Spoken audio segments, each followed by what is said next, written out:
Bismillahirrahmanirrahim. Assalamualaikum warahmatullahi wabarakatuh.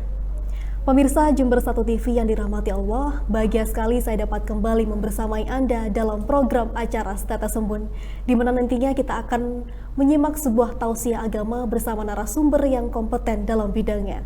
Dan pemirsa, tentu semoga Allah menjadikan kita hamba yang saling mencintai karena Allah. Nuhibbukum fillah. Dan pemirsa, pada episode kali ini Status Embun akan membawakan sebuah tema, yakni jabatan sebagai amanah.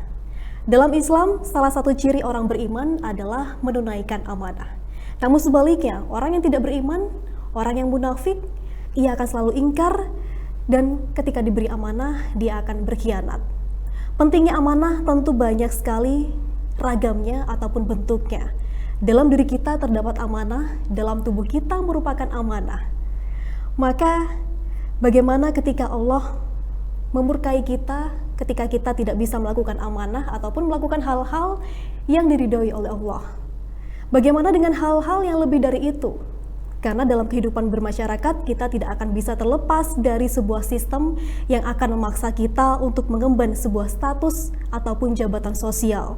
Bagaimana kaitan maupun cara untuk kita bisa menjalankan amanah dengan baik?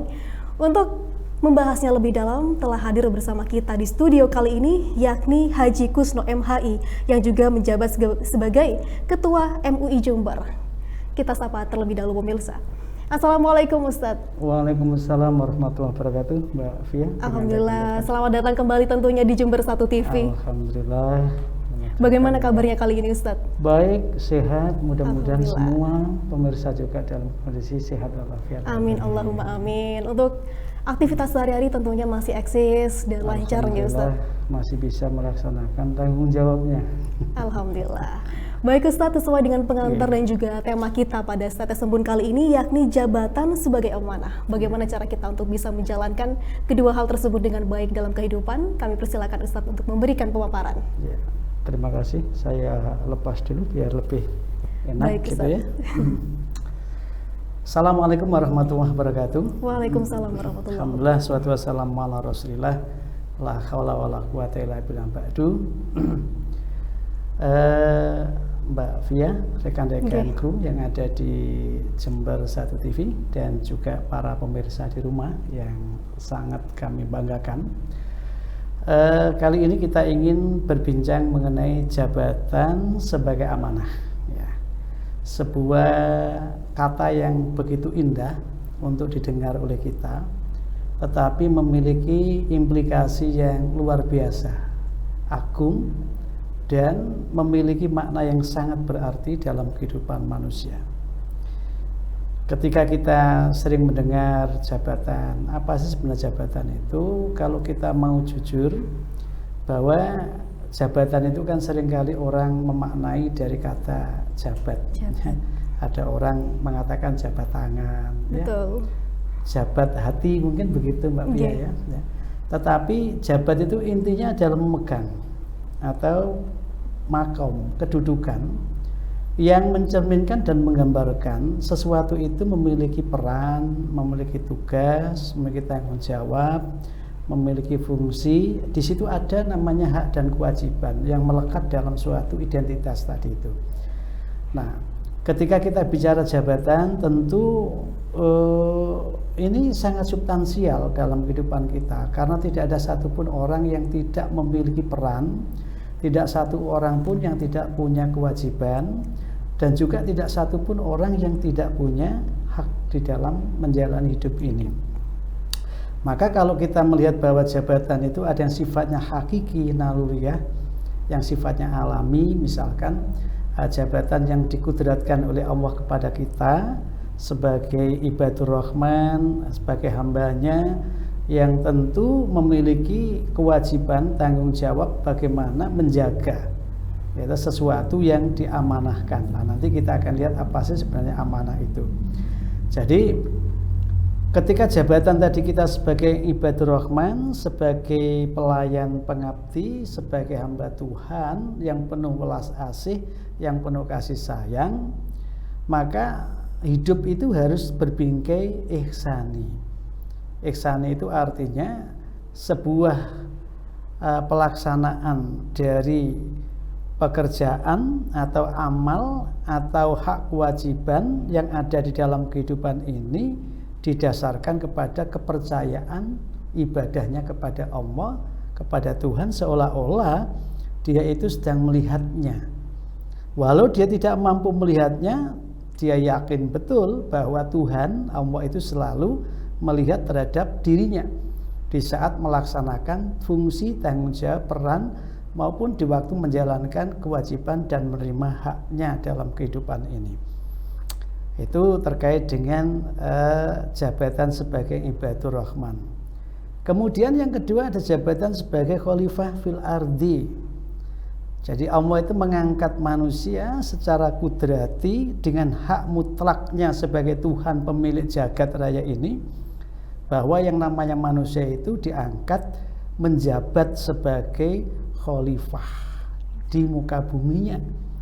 Nah, sebagai khalifah itu dia memiliki peran, memiliki tugas, memiliki tanggung jawab agar kehidupan semesta itu menjadi kehidupan yang rahmatan lil alamin, kehidupan yang penuh dengan welas asih dan kasih sayang di antara elemen jagat raya itu sendiri. Tidak hanya sama manusia, tetapi sama makhluk yang ada yang hidup berdampingan dalam sebuah ekosistem. Nah, jadi bagaimana kemudian amanah itu juga melekat kepada jabatan sebagai khalifatu fil ardi. Nah, ketika kita melihat bahwa makna amanah itu ada kepercayaan, ya, yang diamanatkan, yang diberikan untuk ditunaikan dengan baik, maka ketika orang tadi sudah menjabat suatu kedudukan tertentu dengan peran fungsi yang tertentu, di dalam implementasinya maka itu bergantung kepada sikap amanahnya. Maka kemudian amanah itu sering dimaknai sebagai sikap yang konsisten di dalam menegakkan apa yang menjadi kewajibannya dengan baik dan benar sesuai dengan ketentuan yang ada, sesuai dengan norma, aturan yang sudah disepakati bersama. Kalau tadi misalkan saya sebutkan bahwa ada jabatan yang itu sifatnya alami, naturalistik, manusia itu sebagai ibadur rahman, khalifatu fil ardi, siapa yang mengangkat? Yang mengangkat adalah Allah, sang pencipta kehidupan itu sendiri. Dengan mengamanahkan bahwa baik buruknya kehidupan di bumi ini, apakah di daratan, apakah di lautan, apakah di udara, semua itu sangat bergantung kepada sikap laku yang diamanahi tadi itu, yang diberi jabatan sebagai khalifatu fil ardi atau ibadur rahman tadi itu. Nah, oleh karena itu Bapak Ibu dan sekalian, ketika kita melihat itu jabatan yang sifatnya naturalistik, alamiah, kemudian siapa yang punya hak mengatur, membuat ketetapan, ya tentu sang pemiliknya, yaitu Allah. Sebagai khalifatu fil ardi, sebagai ibadur rahman, seorang manusia dianggap amanah jika dia tanfid ahkamillah, yakni dia merealisasikan hukum-hukum Allah yang sudah ditentukan, ditetapkan buat mengatur supaya kehidupan jagat ini terjaga lestari dengan penuh rahmatan lil alamin tadi itu. Tetapi ada juga yang sifatnya jabatan wadi'ah. Nah, ini yang kadang-kala mungkin yang dimaksud dalam tema kita itu lebih cenderung pada jabatan wadi'ah. Jabatan wadi'ah itu jabatan yang sifatnya titipan. Titipan siapa? Titipan sesama manusia. Hakikatnya manusia itu nggak punya apa-apa. Hakikatnya manusia tidak punya apa-apa. Kekuasaan pun manusia nggak punya. Harta pun tidak punya. Apapun sebenarnya manusia nggak punya.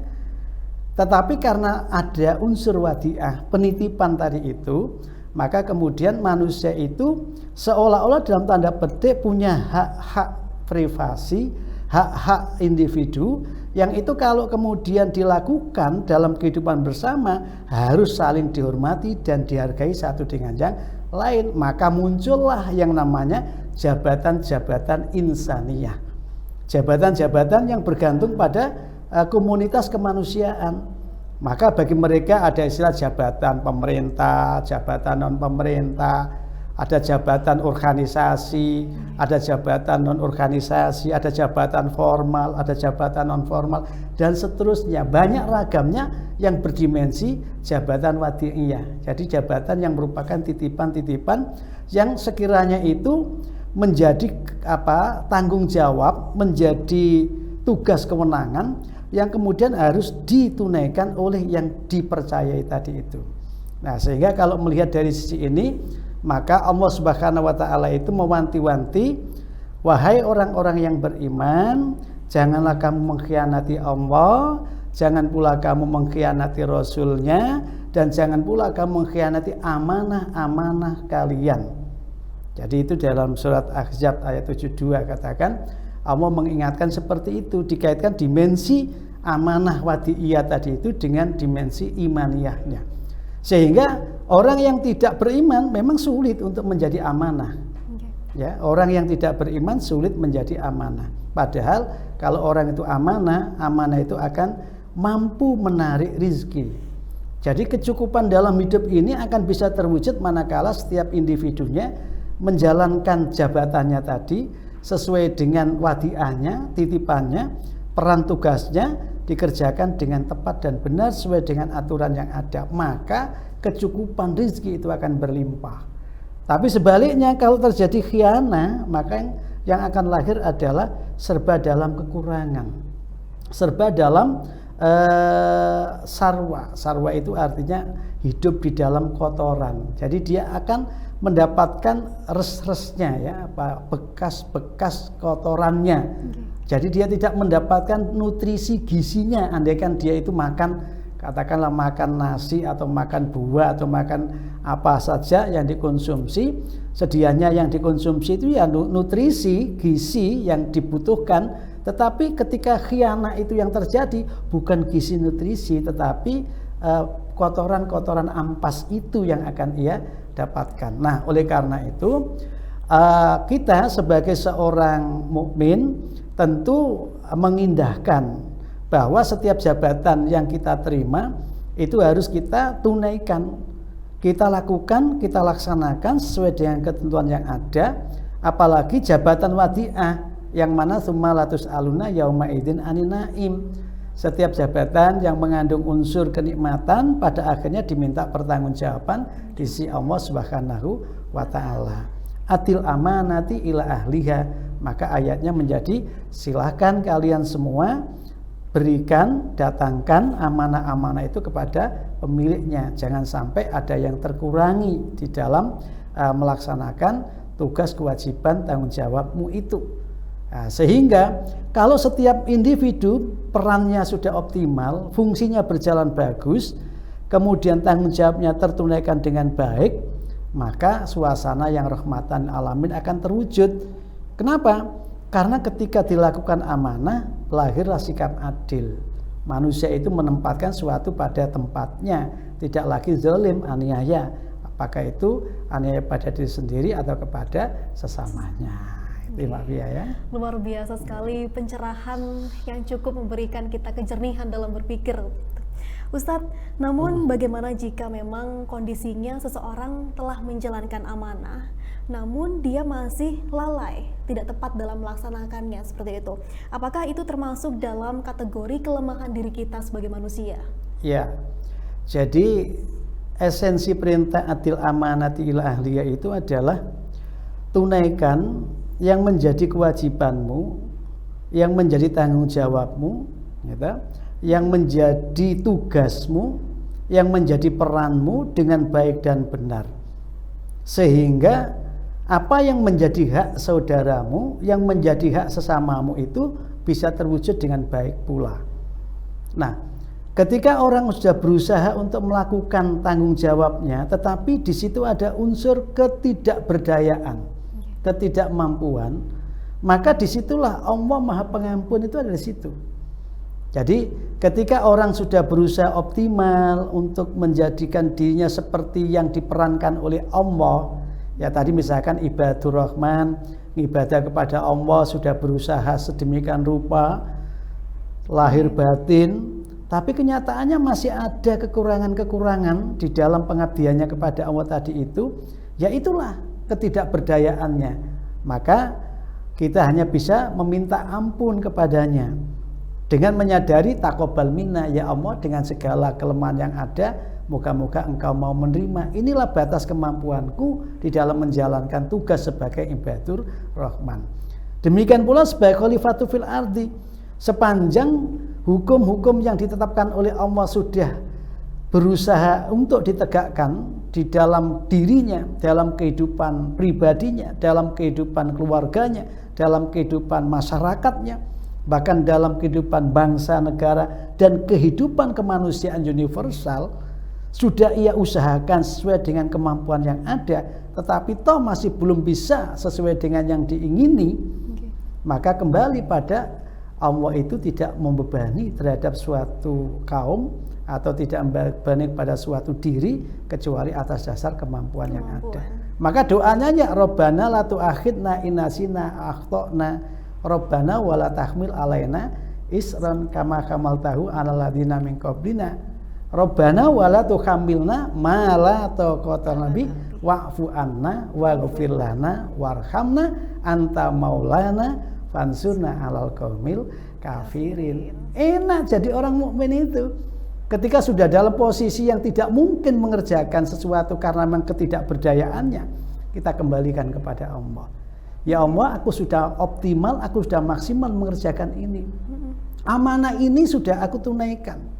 Jabatan yang menyuruh aku untuk melakukan sudah aku penuhi.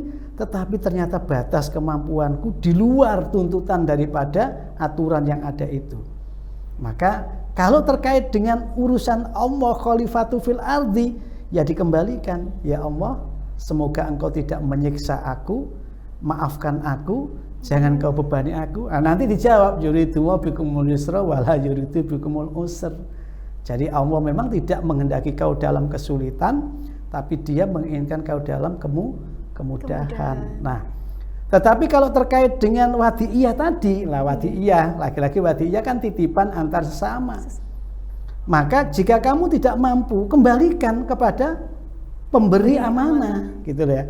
Jadi yang saya sebut tadi ada amanah yang instinktif ghorizah, di mana setiap manusia itu mengemban amanah sebagai ibadur Rahman dan khalifatu fil ardi. Kalau dalam bingkai hadis kulukum ra'in wa kulukum mas'ulun an ra'iyati, setiap kamu adalah pemimpin dan pada akhirnya diminta pertanggungjawaban atas kepemimpinan kamu. Maka sesungguhnya yang kedua, jabatan yang tabi'i, amanah yang sifatnya adalah wadi'iyah itu, maka jika kamu tidak mampu melaksanakannya, maka kamu kembalikan, karena mukmin itu terikat dengan persyaratan-persyaratan, perjanjian-perjanjian yang ada. Ingin menjadi sosok mukmin yang aflaha, yang menang, yang sukses, yang berhasil, satu diantaranya ada waladinahum, dan bagi orang-orang yang ala ahdihim, ya, atas janji yang mereka tunaikan itu raun, bisa menjaganya. Tetapi ketika dia tidak mampu menjaga, maka yang harus dilakukan adalah menyerahkan kembali. Mohon maaf Bapak, ini jabatan formal, ya toh? Karena jabatan formal menuntut saya memiliki kewajiban bla bla bla bla dan saya tidak mungkin mengerjakannya. Mohon maaf, saya kembalikan kepada panjenengan. Saya mundur dari jabatan. Tapi kayaknya di Indonesia agak angel ya. Agak angel untuk menunjukkan. Sulit ya Ustaz. Ya, agak angel di Indonesia ini. Ya agak jauh-jauh, saya sendiri aja kadang kalau merasakan ya. Ya sebagai kepala KUA, misalkan sebagai ketua MUI gitu ya. Itu kalau kita pikirkan tanggung jawab itu, jabatan-jabatan itu menuntut profesionalitas, menuntut integritas, menuntut inovasi, integritas, kemudian muncul keteladanan macam-macam. Tapi kenyataannya banyak hal yang kita belum mampu melaksanakan. Maka doa yang pertama tadi dijadikan juga tumbal. Tumbal doa yang kedua, gitu. Dengan cara padahal nek iso ya serahke wae kan gitu. Karena itu nanti akan diminta pertanggungjawaban seluruh apa yang dikerjakan itu. Oke, Ustaz. Baik Ustadz, namun tentunya ketika kita memiliki jabatan yang lebih tinggi, tentu godaannya akan semakin besar. Lalu bagaimana cara kita untuk bisa tetap amanah menjalankan tugas tersebut? Ya, jadi seperti saya katakan tadi bahwa la yukallifu nafsan illa wus'aha. Okay. Jadi amanah yang diberikan oleh Allah itu sangat sesuai dengan kemampuan yang dimiliki. Nah, kemampuan itu sering dimaknai kompetensi, keahlian untuk mengerjakan dan menuntaskan terhadap tugas peran tanggung jawab yang dibebankan kepadanya. Nah, ketika orang itu diberi prinsip bahwa Allah tidak memberikan beban melebihi kapasitas kemampuan dirinya, yang menjadi persoalan adalah makna daripada kompeten atau tidak kompeten itu sendiri. Jadi apakah ini sesuai dengan kemampuan yang ia punya atau tidak?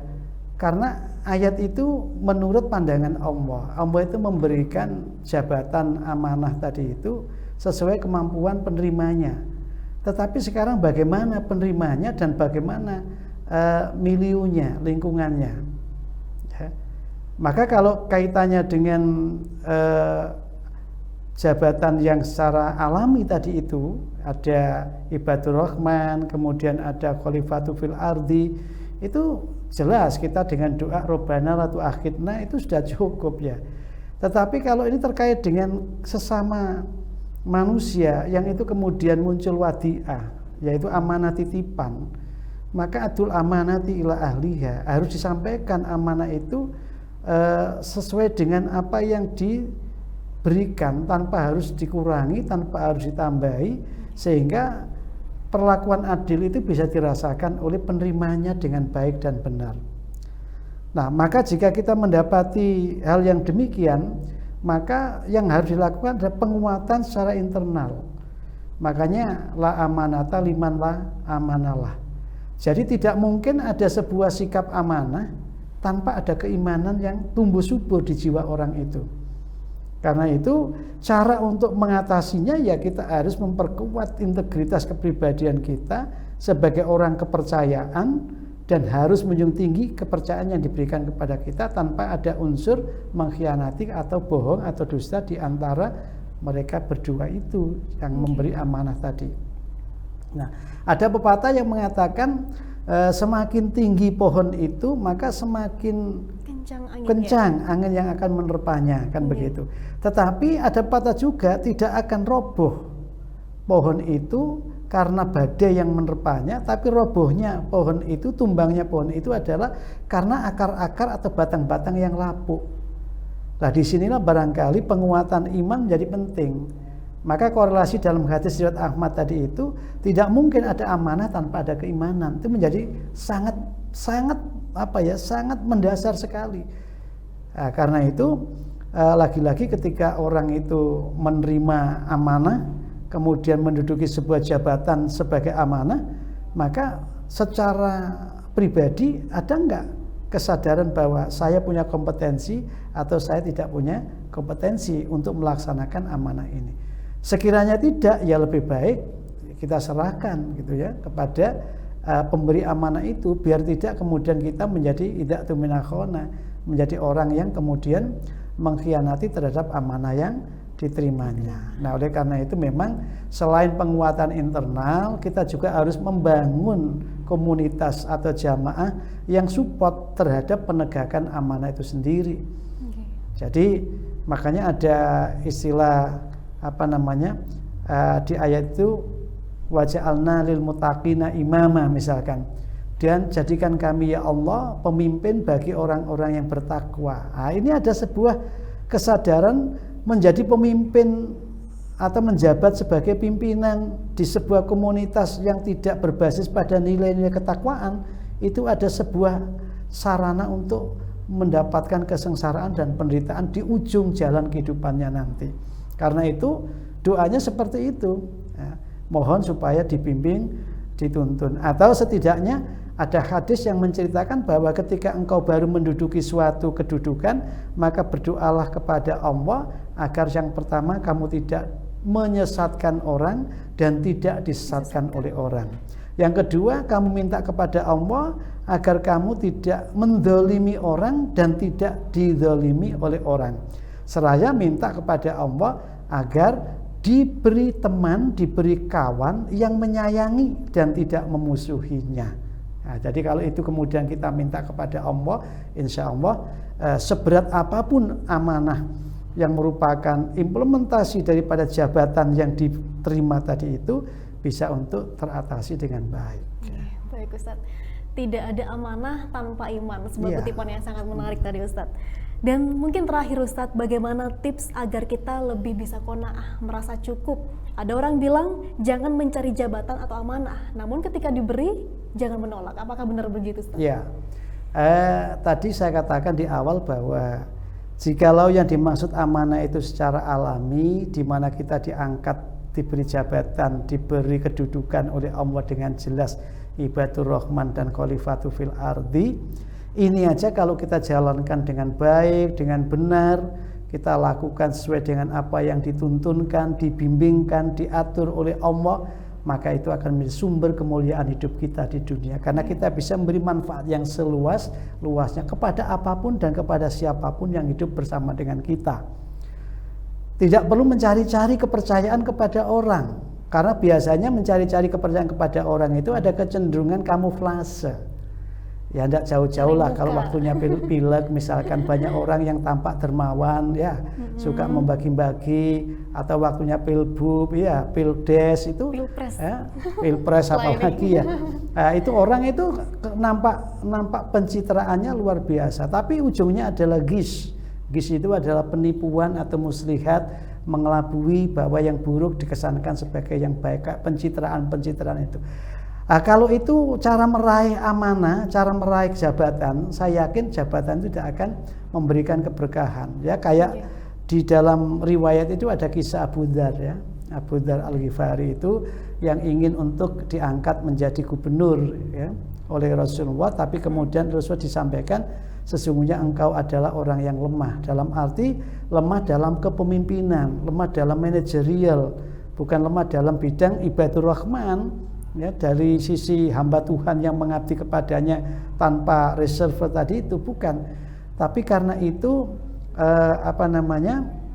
ada kelemahan di bidang kepemimpinan, di bidang manajerial, di bidang teknis pelaksanaan jabatan itu sendiri, ya toh? Maka kemudian Nabi menyatakan idza wusital amru li ghairi ahli fantadiri sa'ah. Apabila suatu perkara itu diberikan kepada orang yang tidak kompetensinya, yang tidak punya keahliannya, maka sesungguhnya itu sama dengan menunggu saat-saat kehancurannya. Karena kamu sebagai orang yang dhaif ya, kamu akan menolong kepada orang yang mendapatkan amanah, mendapatkan jabatan itu karena keterpercayaan dirinya, bukan karena permintaan-permintaan itu. Nah, itu bagian daripada fakta sejarah. Tetapi apakah kemudian orang tidak boleh untuk mengajukan dirinya sebagai orang yang mendapat amanah jabatan? Banyak cerita dalam Quran mengilustrasikan bahwa seperti Nabi Yusuf misalkan, angkatlah aku menjadi bendahara kerajaan negerimu, maka akan aku kelola kekayaan-kekayaan ini untuk memakmurkan rakyatmu. Nyatanya Mesir pada saat terjadi kelaparan di mana-mana, dengan manajemen yang dikerjakan oleh Yusuf pada waktu itu, ternyata mampu tidak hanya memberikan kecukupan bagi penduduk negeri Mesir, tetapi penduduk luar Mesir banyak sekali yang kemudian mendapat santunan-santunan dari kerajaan Mesir di era Yusuf menjadi bendaharawan kerajaan itu. Nah, artinya apa? Jika orang punya kompetensi, jangan sembunyikan. Apalagi era sekarang ini, era di mana ketika kita berkompetisi harus mampu menunjukkan integritas, kelayakan kita, kompetensi kita, kemampuan kita, ya toh? Nah, kalau kita itu kemudian tidak ikut berkompetisi, tidak ikut bertarung di dalam meraih jabatan itu, kemudian jabatan-jabatan yang sifatnya wadiah tadi itu kemudian diisi oleh mereka-mereka yang dalam tanda petik kepribadiannya brengsek. Ya, dari kepribadiannya itu tidak handal, tidak tangguh. Akhirnya ya mau nggak mau kau akan terima sebagai kenyataan hidupmu yang bergelimang dalam kesengsaraan dan penderitaan. Karena apa? Mereka pemimpin-pemimpin yang kau beri amanah itu adalah mereka yang tidak punya integritas, ya, tidak punya kompetensi, tidak punya keberpihakan, kepedulian kepadamu. Padahal sekali lagi, kalau jabatan itu diikuti sesuai dengan normanya, apakah yang sifatnya wadiah, titipan sama manusia, ada jabatan pemerintahan, jabatan non pemerintahan, jabatan formal, jabatan non formal, jabatan organisator, jabatan struktural, fungsional, pelaksana, dan bengek dadek bengek yang ada itu, kalau itu kemudian diikuti normanya, insya Allah, karena itu bagian daripada sistem kehidupan manusia supaya tertib, supaya rukun dan damai di dalam hidup bersama. Tapi sekali lagi, jika memang tidak punya kompetensi, jangan coba-coba menerima jabatan itu. Karena itu hanya awal daripada kehancuran yang akan terjadi. Oleh karena itu, kita ya berdoalah mudah-mudahan apapun jabatan kita.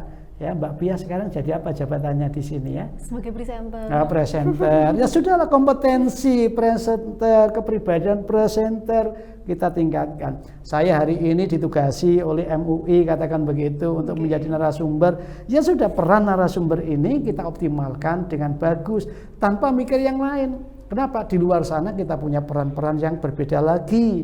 Nah, maka sebaik manusia di mana bumi itu dipijak, langit dijunjung. Apapun amanat yang kita terima, kita tunaikan dengan jujur. Insya Allah kejujuran itu mengantarkan pada ragam kebaikan, dan kebaikan itu akan menuju kepada suasana hidup surgawi, tidak hanya kelak di akhirat, tapi di dunia ini kalau semua sudah mengerjakan dengan baik, dengan benar, amanatnya bagus, insya Allah hidupnya akan damai, tenang, dan bahagia. Amin, Allahumma amin. Luar biasa sekali Ustadz, Masya Allah. Namun lagi-lagi kita terbatas dalam satu segmen yang cukup singkat untuk membahas lebih dalam mengenai tema jabatan sebagai amanah. Namun tentunya pemirsa, semoga apa yang kita simak bersama-sama bisa memberikan pencerahan bagi kehidupan kita agar lebih baik ke depannya. Dan tentu tidak lupa bagi kita mengucapkan doa semoga beliau-beliau yang dengan tulus menyampaikan ayat-ayat Allah dapat menjadi pahala yang terus mengalir hingga akhirat nanti. Amin. Terutama kepada Ustadz Kusno yang telah berkenan hadir pada episode Sate Sembun kali ini. Dan pemirsa, tentu amanah merupakan sifat seseorang yang mampu menjaga kepercayaan yang diberikan kepada orang tersebut. Semakin kita bisa menjaga kepercayaan tersebut, maka diri kita akan bisa menjadi pribadi yang bernilai. Dan pemirsa, saya Pia Mediana mohon undur diri dari hadapan Anda. Semoga tayangan ini bisa memberikan manfaat bagi kita semua. Dan sampai jumpa di Sate Sembun berikutnya. Akhir kata, wassalamualaikum warahmatullahi wabarakatuh.